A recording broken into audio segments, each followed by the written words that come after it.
Mais um sábado por aqui com o Terrante de Responde, aquele programa super legal, onde todo mundo faz um monte de pergunta, tira suas dúvidas e eu fico aqui respondendo para todo mundo e tudo mais. Hoje é dia 1º de abril, dia da mentira, né? Mas aqui você não vai encontrar boatos, nem mentira, nem fake news, nem nada, né? Mas tudo bem, eu fiz umas brincadeirinhas lá nas redes sociais do Terrantes e depois dá uma olhadinha lá para você dar um pouquinho de risada. Mas de qualquer forma, eu já começo aqui pedindo um monte de desculpas porque eu tive que gravar esse programa aqui por bons motivos, né? Com bastante antecedência, né? Então, quem fez perguntas, quem mandou perguntas a partir de terça-feira dessa semana, eu não consegui responder aqui nesse programa. Então fica para o próximo sábado. Mas se você está assistindo aqui agora, você quiser tirar alguma dúvida, fazer alguma pergunta, então deixa seu comentário aqui para que eu possa responder no próximo sábado. Então, mas vamos começar aqui que tem um monte de pergunta legal pra caramba e eu quero responder tudo para vocês do melhor jeito. Mas antes, não se esqueça de se inscrever aqui nesse canal, deixa seu comentário também aqui embaixo, claro, sua pergunta, deixa seu like também e mostra esse vídeo para seus amigos, porque eu tenho certeza que eles também têm um monte de dúvidas aí, eles vão ficar muito felizes da sua indicação. Vamos lá ver então. Então o Paulo Correia fez uma pergunta aqui, ele perguntou se poderia fazer falar dos países das marcas, né, um top 10, tipo Hot Wheels, Estados Unidos, né? Acho que entendi a sua pergunta. Bom, Hot Wheels é dos Estados Unidos, Matchbox começou na Inglaterra, mas hoje pertence à Mattel, então hoje ela é americana. Majorette, ela é francesa, mas hoje pertence ao grupo Simbadic, que tem um monte de marcas, né? A Siku também é alemã, mas acho que ela pertence também ao grupo Simbadic, não tenho muita certeza, mas acho que está por lá também. Tomica é japonesa, Kyosho é japonesa, você tem a Tarmac Works, que é de Hong Kong, você tem a Mini GT, que ela é de Hong Kong também, ou chinesa, eu não lembro, mas eles estão baseados lá nos Estados Unidos, então você tem várias marcas assim, uma infinidade de marcas chinesas, né, que tem um monte de nome aí, não dá nem pra gente listar aqui, e também tem, claro, a BR Classics, que é uma marca brasileira e a gente tem que tirar o chapéu para eles, que eles estão fazendo um ótimo trabalho. O Renato D. dos Santos, ele não fez uma pergunta, ele fez um comentário e eu fiz questão de colocar aqui para vocês, porque é muito legal, ele tem uma visão aqui do outro lado da moeda, né? A gente fica sempre falando aí sobre o que está faltando nas lojas, sobre as miniaturas que não chegam e que não tem lote novo, mas ele trabalhou do outro lado, né? Ele trabalhou numa cadeia de lojas grande e aí ele tem uma visualização aqui do outro lado, né? Como que funcionam as compras dessas lojas e por que demora para aparecer algumas coisas novas. Então eu tô falando tudo isso, estou deixando aí na tela esse comentário deles para que vocês tenham a oportunidade de ler um pouco esse relato do Renato para entender um pouquinho de como que funciona numa loja e como que eles compram, e realmente é um grande problema, né? Porque assim, as lojas elas não têm somente uma coisa, né? Um produto que eles compram. Eles têm vários produtos e Hot Wheels é só um tipo de mercadoria. Então eles não conseguem também ficar dando tanta atenção. Eles querem ter produto para vender. E aí tanto faz para eles se vai ter lote novo, como que é, o que vem nos lotes. Mas eu achei muito importante deixar aí na tela para vocês lerem esse relato dele para entender um pouquinho melhor sobre um assunto que está tão atual nas nossas vidas. O Patrick Mello, também sempre participando por aqui, ele está falando que algumas marcas têm fóruns completos feitos pelos fãs, como o Fandom, né, que é o mais famoso, divulgando os futuros lançamentos e fornecendo dados sobre praticamente todas as minis lançadas até então, com fotos e informações sobre as respectivas séries. Hot Wheels, Matchbox, Tomica.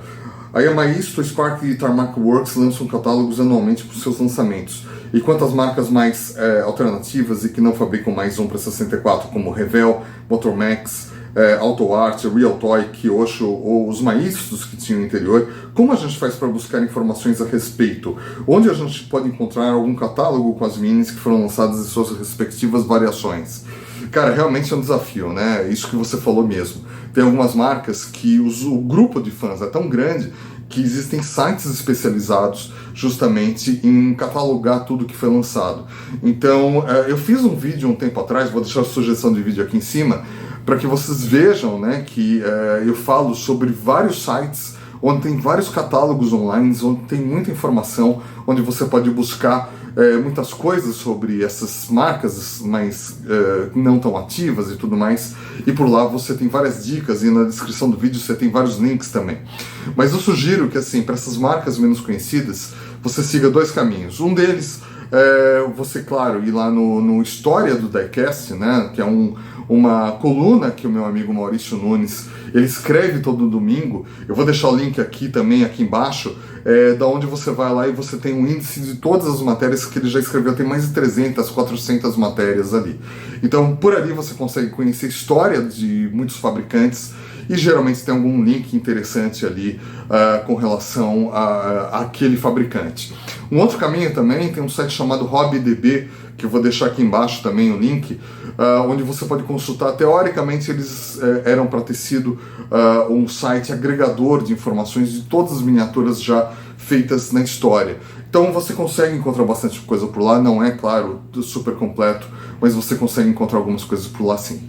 O Jefferson, ele está dizendo que ele começou a se interessar pela Matchbox. Pelo que vi, aqui os chases são como super T-Hunts da Hot Wheels, certo? Qual a melhor forma de identificá-los? Eles começaram isso tem algum tempo, né? Começaram já tem uns 3 anos com esse negócio de chases, né? Eles chamam de super chase. E são miniaturas que elas não seguem um padrão muito como que eu posso te dizer? Elas têm pneus de borracha, né, que é uma parte muito fácil de identificar, e elas têm uma característica que, teoricamente, todo ano eles mudariam o padrão de cores e o padrão de decoração. Mas isso está meio estranho, né? Ultimamente apareceu uma Mercedes aí que ela ela está com a mesma decoração do ano passado, né? E, na verdade, a gente imaginava que ia ter uma decoração nova para 2023. Mas a melhor coisa que você pode fazer, assim, primeiro que nas miniaturas, além do pneu de borracha, ele sempre tem um SC de Super Chase, né? Então, no carro você já encontra isso. Na embalagem você também vê que está escrito também Super Chase. Então fica bem fácil também de você identificar. Mas a melhor forma mesmo é você ficar sempre de olho no blog do T-Hunter, né? Tem o link aqui embaixo, claro, na descrição. E também nas redes sociais do T-Hunter e, claro, aqui no canal do T-Hunter, para você saber sempre da melhor informação. Porque sempre que aparece alguma coisa nova nesse sentido, eu informo por aqui também e nas redes sociais do T-Hunter também. O Leandro Teixeira, ele está perguntando se o Volkswagen Caddy pode ser considerada Saveiro gringa e se tem algum paralelo com a nossa Saveiro ou não. E se você tem uma em sua coleção, poderia mostrar ela para a nossa alegria. Não, eu não tenho nenhuma dela na minha coleção. Na verdade, vou ter em breve, mas a Saveiro, né, porque a BR Classics vai fazer a miniatura da Saveiro e vai ser sensacional, vai ser animal. Mas existe, né, não só da Hot Wheels, existem de outros fabricantes, essa Volkswagen Caddy.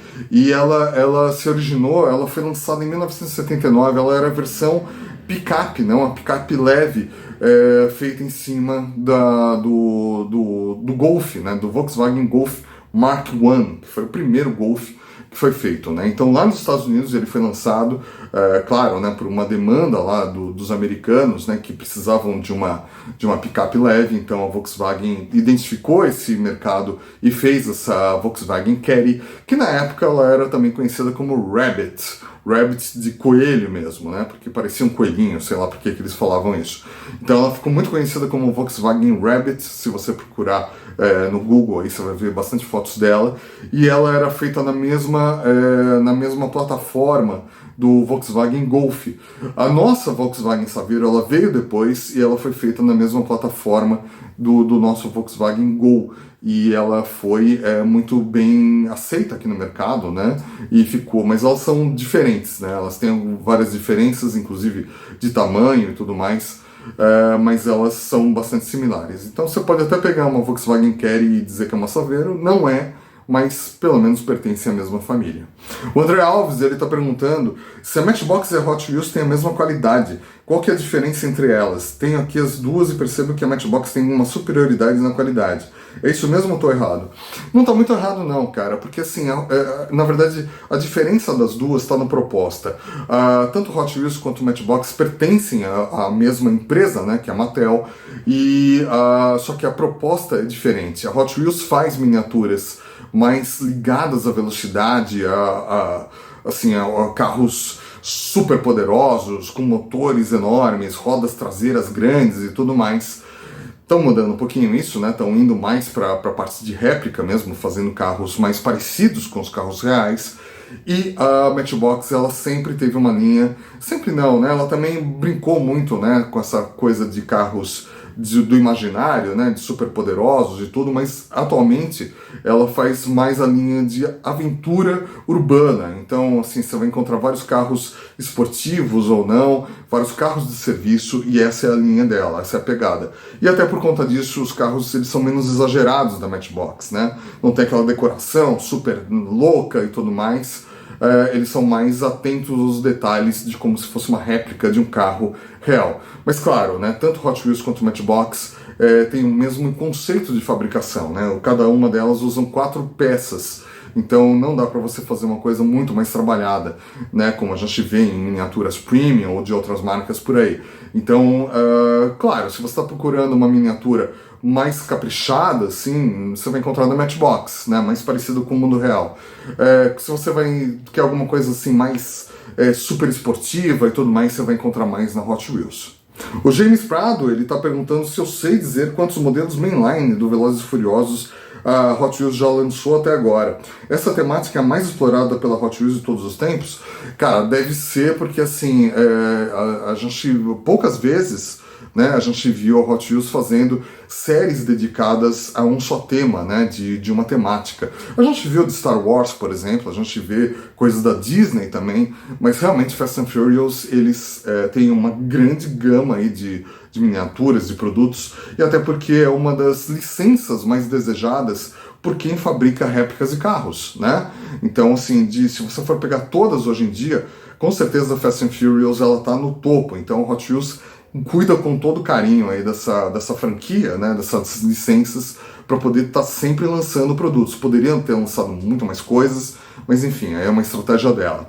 Eu não sei te dizer quantos foram feitos para a linha básica, ou no geral, porque muita coisa. Eles fizeram carros para a linha básica, eles fizeram carros para séries especiais da linha básica, né, que são aquelas que é um carro básico, mas com uma embalagem diferenciada, mais bonita e tudo mais.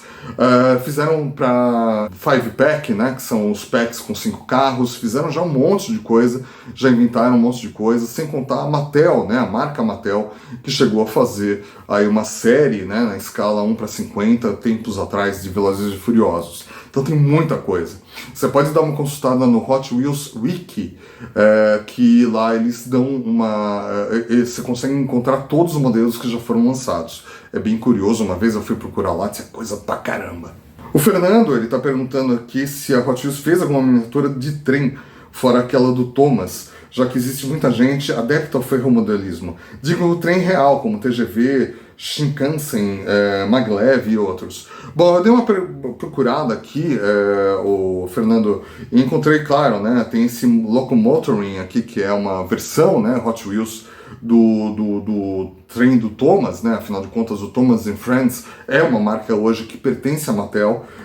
Eles fizeram algumas outras brincadeiras, como esse Derailed aqui, por exemplo, mas assim, de trens reais eu encontrei uma referência, na verdade duas, né? Uma mais assim, não é tão trem real, mas entre 2011 e 2013 eles fizeram uma série bem infantil com trens, né, com conjuntos de trens. Então era sempre a locomotiva mais o vagão e, claro, né, naquele aspecto da Hot Wheels, né, bem assim, infantil, né. Mas tinham coisas bem interessantes, né, então eu vou te deixar aqui um link aqui embaixo para você consultar um pouco mais da série Rapid Transit, que teve vários lançamentos lá do Hot Wheels Wiki, e também na década de 80 eles fizeram uma série chamada Hot Wheels Railroad, onde eles fizeram algumas miniaturas bem interessantes de miniaturas de trem, parecendo reais mesmo, foram produzidos em Hong Kong, né? Tem pouca informação sobre isso, mas nesse link que eu vou te deixar aqui embaixo também, você vai conseguir explorar um pouquinho mais e quem sabe você até consiga encontrar mais informações sobre essa série aí que infelizmente eles não fizeram mais, mas foi uma das grandes tentativas aí da Hot Wheels tentar diversificar seus produtos, bem interessante. O Junior Leite, ele está perguntando se tem alguma boa nova para o temático inédito desse ano, né? Tá todo mundo esperando aí a informação sobre um carro da série Screen Time que falta aparecer ainda na série, na linha básica desse ano, e a gente ainda não sabe sobre ele. Mas não tenho ainda não. Deve aparecer alguma coisa no lote K, mas eu ainda não tenho nenhuma foto. Em breve a gente vai ter. O DC64 Show, ele está perguntando o que você acha de cada vez mais serem fabricados, tanto na Hot Wheels e Matchbox, minis sem teto em diecast, mas sim de acrílico. Acho que tiram o realismo do modelo original. Então, isso daí na verdade é uma estratégia, né, da Hot Wheels e da Matchbox, da Mattel de forma geral, onde eles tiram, né, eles não fazem a miniatura, essas miniaturas grandes, né, como SUV ou vans, por exemplo, que teriam uma parte grande de metal, eles acabam recortando o teto para deixar uma parte de vidro, né, como se fosse um carro real com teto de vidro. E eles fazem isso para diminuir o peso, né, da miniatura, porque isso influencia nas caixas que chegam nas lojas, que tem que ser transportadas, né, pelo mar e tudo mais. E aí, imagina, né, várias miniaturas pesadas dentro de uma caixa vai acabar influenciando no peso final. E também uma questão aí de economia com metal, né, eles tentam usar o mínimo de metal possível. Então, várias vezes eles acabam trocando, né, uma parte de cima da miniatura, colocando de plástico justamente para ter uma cobertura maior ali, mostrando a lataria, e trocam para a parte de baixo que fica de metal. E outras vezes eles fazem parte de cima de metal, mas com esse recorte para deixar usar menos metal. Algumas miniaturas ficam boas, né, faz sentido, porque afinal de contas você tem o carro originalmente ele tinha um teto de vidro, outros carros dá para ver que ficou meio forçado e aí fica esquisito, né, mas ou eles fazem com teto solar bem grande, enfim, eles fazem alguma dessas coisas, mas a gente tem que entender aí que para eles conseguirem produzir um carro que custa $1 lá nos Estados Unidos, eles realmente têm que fazer alguns sacrifícios. O Warren Domingues, sempre também participando aqui, obrigado Warren.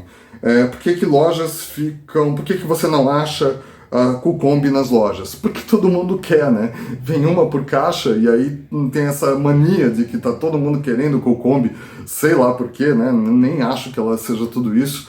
E aí o pessoal fica doido para comprar, né? Para dizer que achou, e aí todo mundo busca isso, faz ali seus combinados com o dono da loja, com o vendedor da loja, e então poucas pessoas ficam com muitas na mão e muitas pessoas ficam sem nenhuma na mão. Uma pena isso. O Roberto Bertoni, também sempre participando por aqui, ele está perguntando em qual posição do ranking de vendas de Hot Wheels está o Brasil.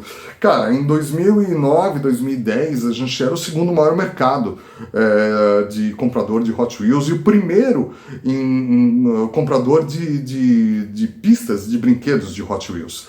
Mas isso caiu, né? Afinal de contas, teve uma crise, né? A gente começou a ter uma disparada do dólar, impostos e tudo mais, começou a ficar caro o Hot Wheels.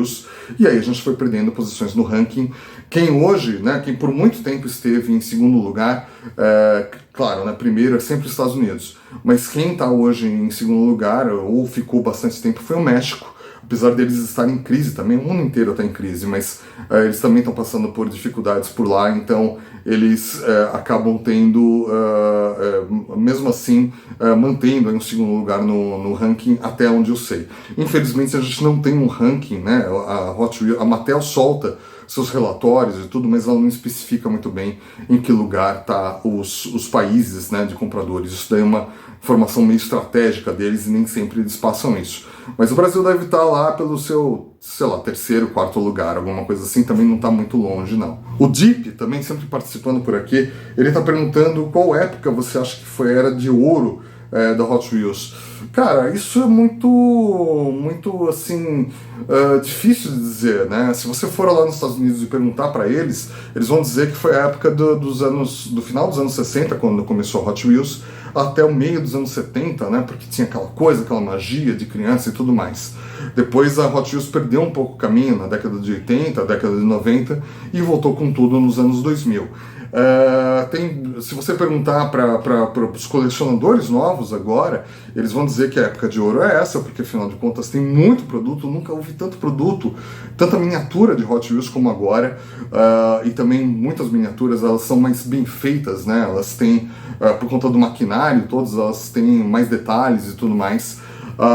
Mas para mim, na minha opinião, eu acho que no começo dos anos 2000 até 2015, que foi uma época que a Hot Wheels lançou vários produtos legais também, né? Como a série 100% e depois várias séries premium, né? Eles começaram a lançar séries premium. Eu acho que eles estavam num caminho bem legal, né? Agora é uma época bem legal também, mas eu não sei, eu gosto mais daquela época. E ele também perguntou por que a Mattel pega licenciamento de mais jogos como Need for Speed, Fortnite, Minecraft e Pokémon. Eu não entendi muito bem se pega ou se não pega aqui na sua pergunta, mas assim, todos esses jogos, né, de computador, de videogame, eles são sempre muito interessantes, né, porque ele faz um link entre os jovens e a Hot Wheels, né, então eles sempre buscam isso. Então é interessante para eles lançarem miniaturas do Minecraft, por exemplo, Pokémon, mas isso depende muito da sazonalidade dos jogos, né? Muitos deles estão em alta numa época, depois eles não estão mais.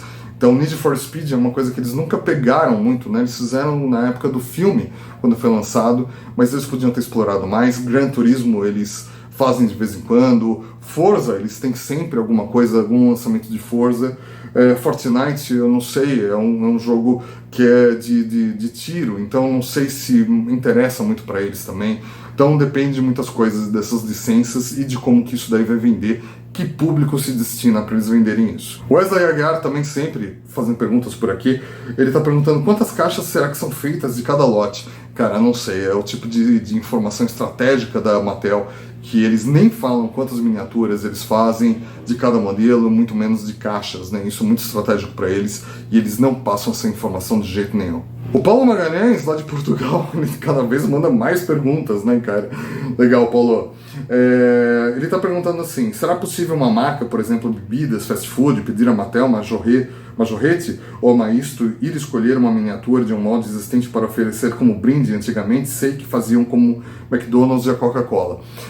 É sempre possível, né, eles fazerem alguma coisa desse tipo, né? Acho que as marcas elas têm interesse de fazer isso quando eles querem atingir um determinado público e quando interessa para eles aí esse tipo de parceria. A Hot Wheels a gente vê que eles não estão mais nesse caminho de fazer nada com fast food ou com bebidas energéticas e tudo mais. Você vê algumas parcerias da Mattel com o McDonald's, claro, porque o McDonald's é um monstro no mundo inteiro, né? Eles estão espalhados pelo mundo inteiro, então é interessante, mas você percebe que o produto Hot Wheels que vai para o McDonald's, ele é sempre diferenciado. Pelo menos aqui, né, no Brasil, nos Estados Unidos às vezes eles fazem alguma coisa diferente, mas eles tomam cuidado para não ser uma coisa tão na cara que a Hot Wheels, ou pelo menos fazem alguma coisa diferente. Mas eles fazem ainda assim, eles fazem algumas coisas. Ele está perguntando também por que a Mattel tem tantas questões em não produzir certas miniaturas que são lindas por causa de que na série o filme que entra contém violência ou refrigerante ou fast food, mas produziu a do Dia dos Muertos. Sei que é da cultura mexicana, mas também pode ser ligada a terror. Eu também adoro essa temática, mas acho uma inocência da Mattel. Na verdade, o Dia dos Muertos, ele tem algumas coisas, né? Primeiro que assim, o mercado mexicano para Hot Wheels é muito interessante, é muito grande. Você tem muito mexicano morando nos Estados Unidos, então também a cultura já está disseminada por lá. E a cultura do Dia dos Muertos, eu discordo de você, não tem muito de terror, apesar de ter caveiras e tudo mais. Na verdade, é uma data para você lembrar dos mortos e você cuidar deles, né? Eu tenho amigos mexicanos, colecionadores mexicanos, e é muito bonita essa tradição de ir lá e você alimentar os mortos, de você cuidar deles e tudo mais. É muito interessante, dá uma pesquisada que é uma cultura bem legal. E ele também está perguntando, né, para o Douglas, qual o melhor ano que a Hot Wheels produziu as miniaturas dos lotes todos.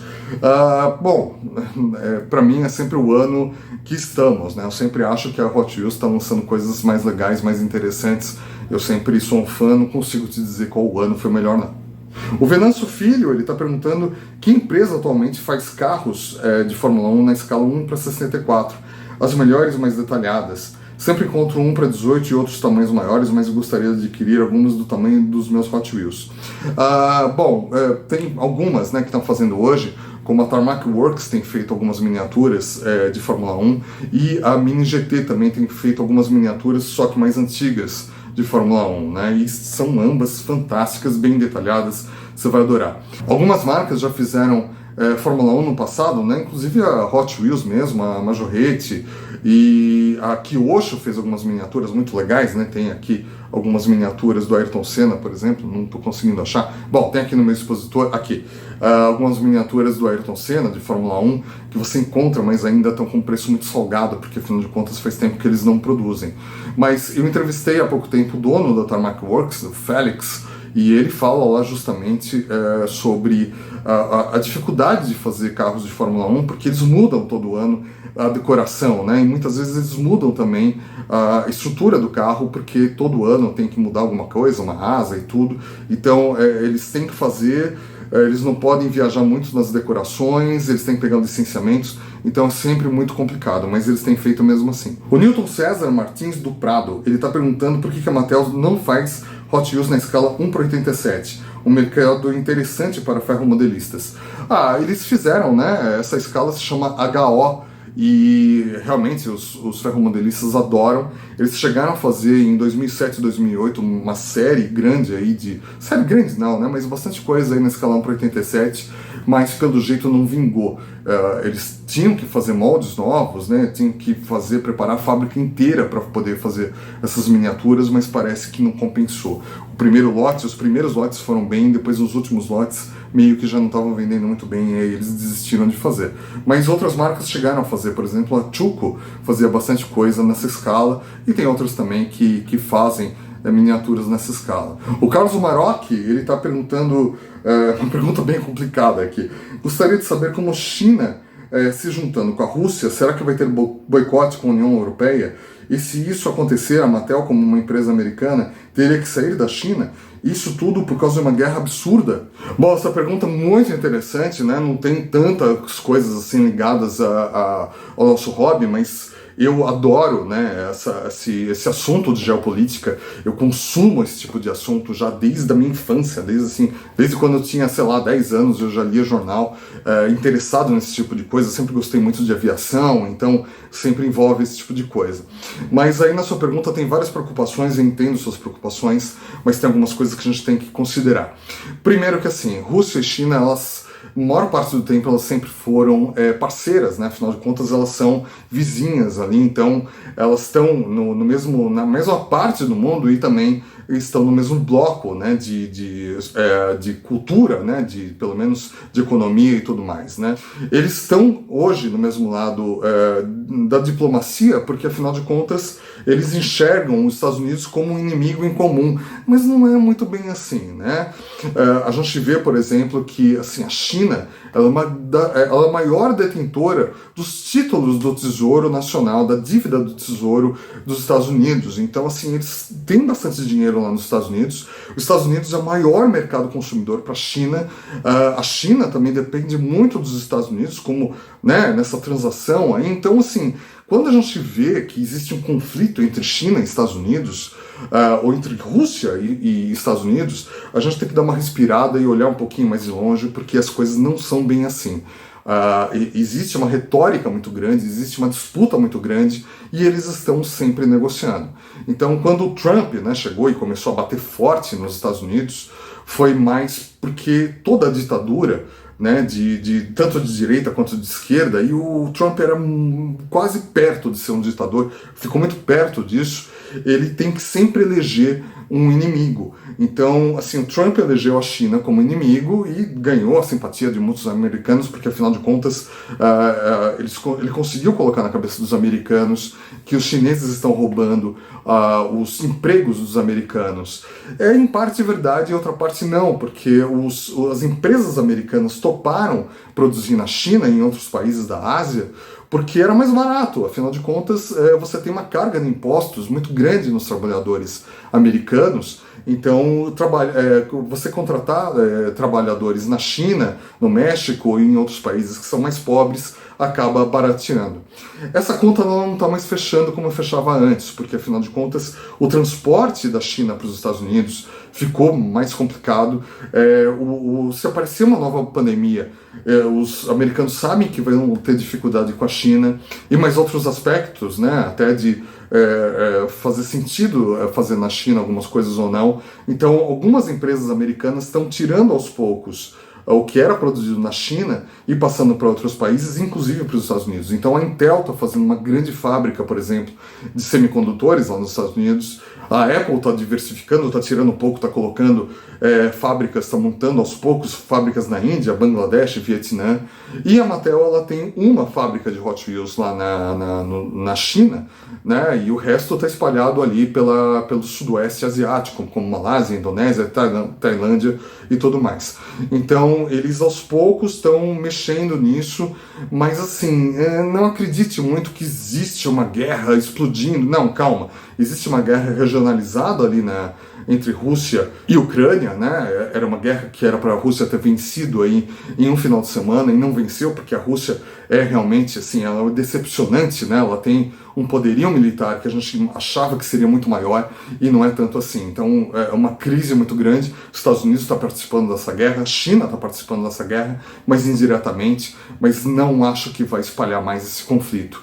A gente se assusta, né, muitas vezes com o Putin falando que vai usar armas nucleares, que vai fazer um monte de coisa, mas não é bem assim. Ele fala isso já há um ano, assim como o Kim Jong-un lá na Coreia do Norte, que fala que vai destruir o mundo, que tem armas nucleares e nunca sai disso, né? Ele está fazendo isso também para negociar, para ganhar alguma coisa em troca. Então ele mostra poder para conseguir alguma coisa em troca. Então a gente tem que ler todas essas notícias com muito cuidado, analisar várias fontes. Eu analiso várias fontes todos os dias para ter noção aí, não só de miniaturas, como no mundo onde a gente se insere, para entender o que é fake news, o que não é e tudo mais, para a gente poder até entender, né? E o que a gente está vendo é exatamente isso. Uma guerra de poder, né? Hoje Estados Unidos e China são as maiores potências, Rússia esquece, né? Um país afundado numa crise aí, com uma ditadura, né, do Putin, então a gente sempre vai ver isso, China e Estados Unidos se acusando, fazendo um monte de coisa, mas na hora H eles são parceiros comerciais, eles dependem um do outro, se um tiver problema, o outro vai ter problema, então é algo que eles sempre vão falar isso, as notícias sempre vão ser alarmantes, mas no final das contas as coisas não são tão feias assim. Bom, essas foram as perguntas da semana, né? Muita coisa interessante, muita pergunta aí diferente, né? Mas bem legal assim, eu gosto desse jeito. Se você tiver mais perguntas, mande aí que eu respondo na próxima semana. Combinado assim? Então a gente se vê nos próximos vídeos. Fica por aqui que tem muita coisa legal. Valeu!